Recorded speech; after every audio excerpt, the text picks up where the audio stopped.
Hey, church family. So, little change of scenery today.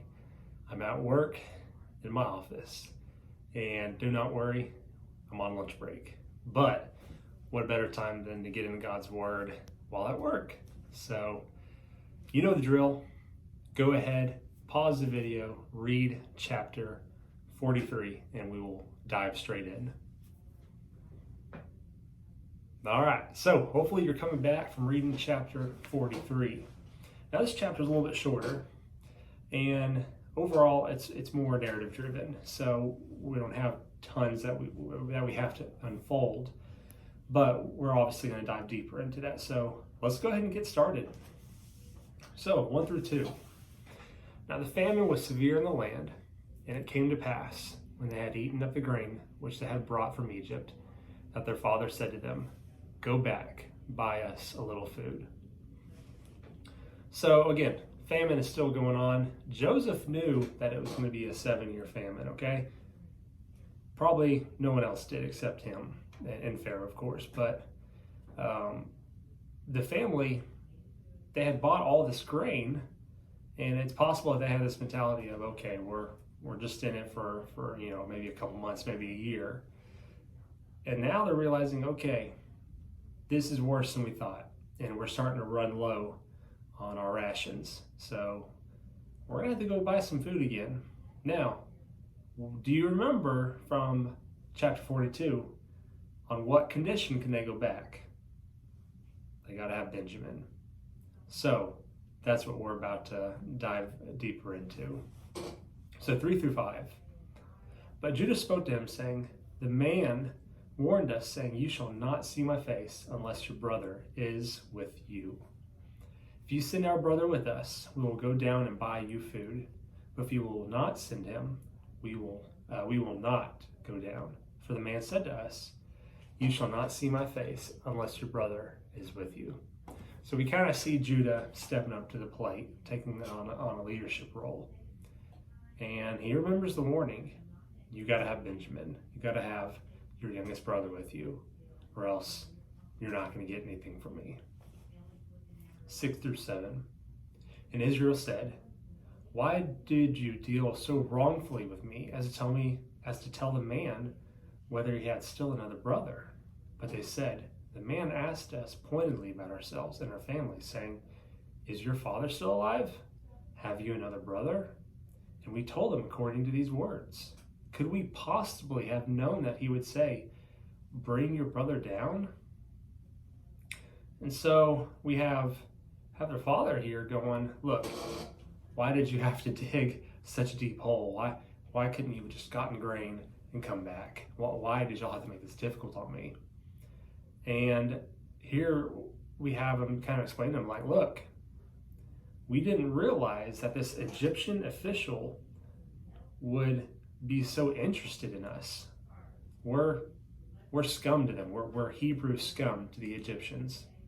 So there's no way I could have foreknew that he was going to have such interest in us and ask such specific questions," which we, as the reader, know why he asked these questions. Joseph is trying to figure out the state of their family, the state of their hearts. And so we get that insight as the audience, but their father and the guys are kind of perplexed. Why is he taking so much interest in us? We're nothing. 8 through 10. Then Judah said to Israel his father, "Send the lad with me, and we will arise and go, that we may live and not die, both we and you, and also our little ones. I myself will be surety for him. From my hand ye shall require him. If I do not bring him back to you and set him before you, then let me bear the blame forever. For if we had not lingered, surely by now we would have returned this second time." And so here we have again Judah stepping up to the plate, making a promise. Look, just let us go. We're running out of grain. We're running out of food. We have to do this. There is no other way around it. It is being required of us. We need to quit wasting time because we could have had this done before. So 11 through 14. And the father Israel said to them, If it is must so, then do this. Take some of the best fruits of the land in your vessel and carry down a present for the man, a little balm and a little honey, spices and myrrh, nuts and almonds. Take double money in your hand, and take back in your hand the money that was returned in the mouth of your sacks. Perhaps it was an oversight. Take your brother also and arise. Go back to the man, and may God Almighty give you mercy before the man, that he may release your other brother and Benjamin. If I am bereaved, I am bereaved. So they're going to come with gifts. He's trying to butter up this Egyptian official, trying to make as good as an impression as he can. And we're dealing with two different things. First, the father doesn't want to lose Benjamin, okay? So Joseph being the favorite, he ends up being sold into slavery by his brothers. But if Joseph is the favorite, who then took up that favorite position of their father? Benjamin.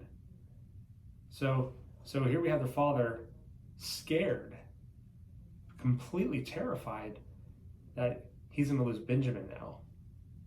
I can't, he's already gone through this once with Joseph. He can't, his heart cannot contain going through this again with Benjamin. And then we have Joseph. And I really had to kind of think more about this to kind of come to this conclusion. I've been, kind of thinking, okay, why does Joseph need to see Benjamin so badly? I mean, what is going on here? And then it occurred to me, okay, so Benjamin is his full blood brother, okay?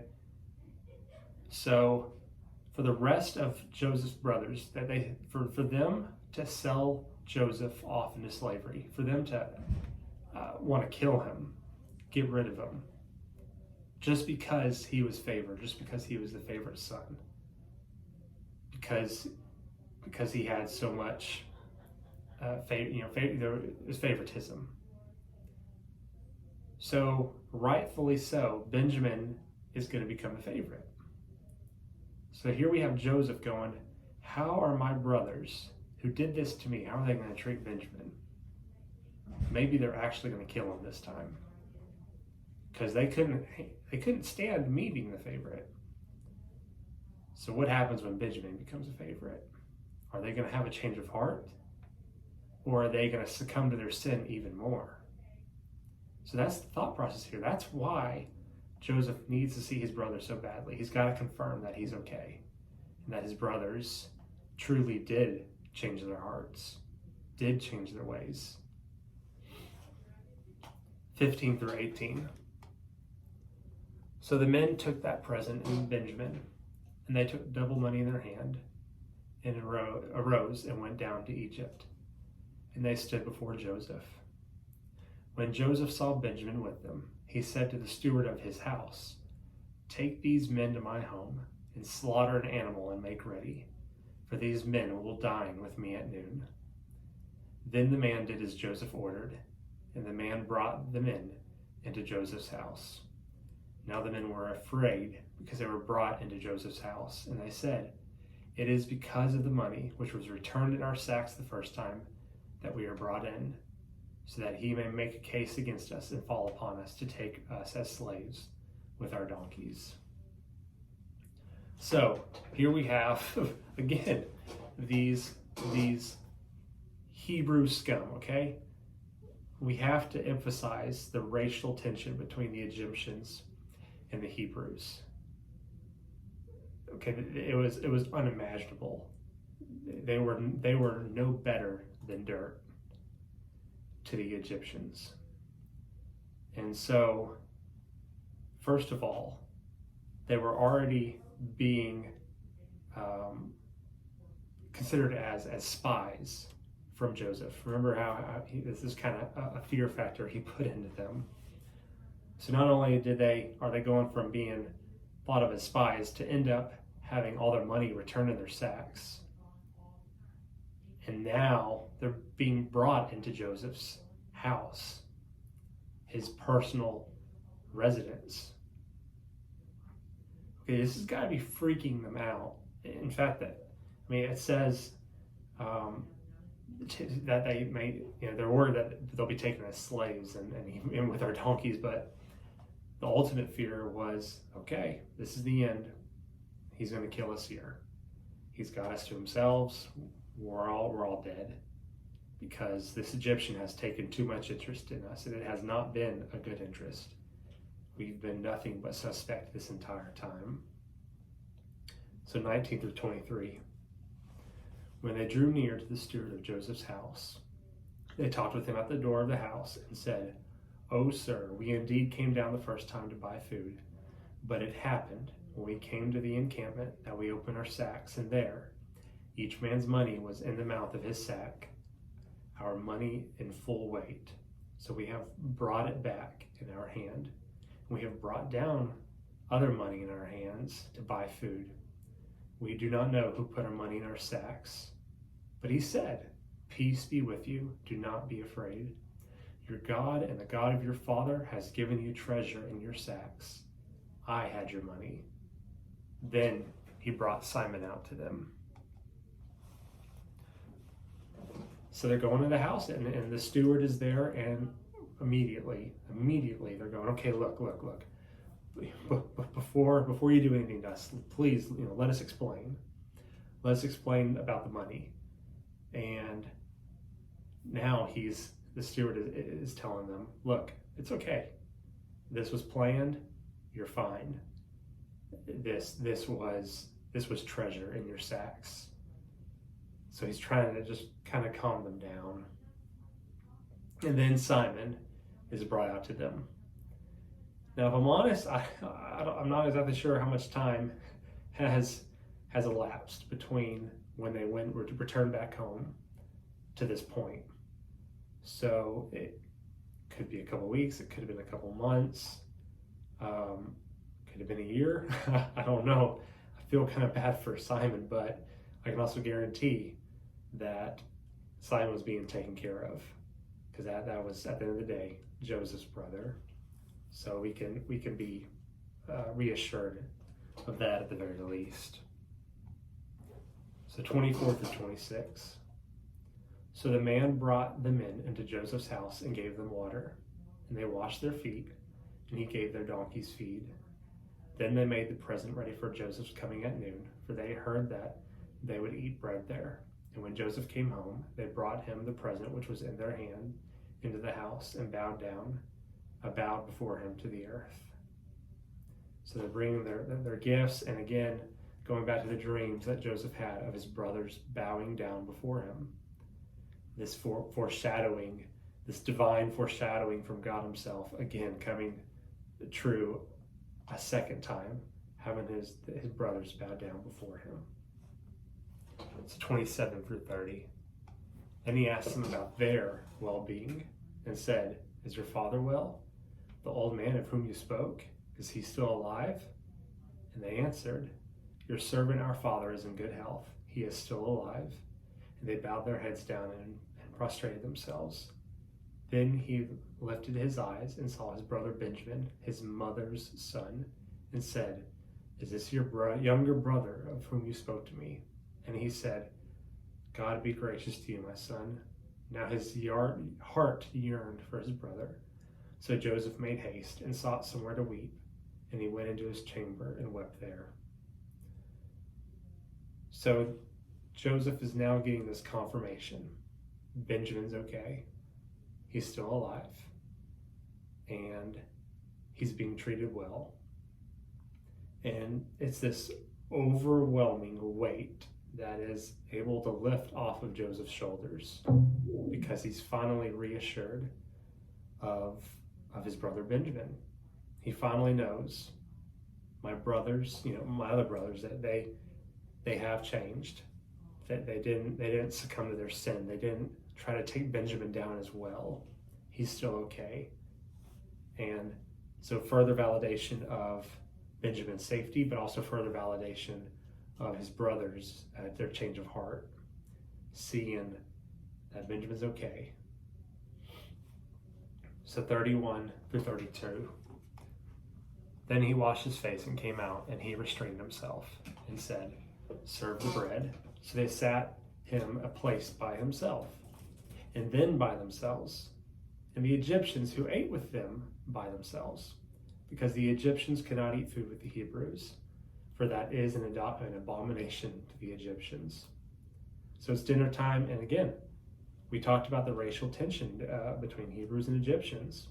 So you have the Egyptians that were in the house, they're eating by themselves. You have the brothers eating by themselves, and you have Joseph eating by himself because of his rank, because of his position.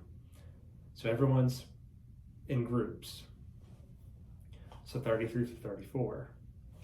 And they sat before him, the firstborn according to his birthright, and the youngest according to his youth. And the men looked in astonishment at one another. Then he took servings to them from before him. But Benjamin's serving was 5 times as much as any of theirs. So they drank and were merry with him. So I hope you caught that.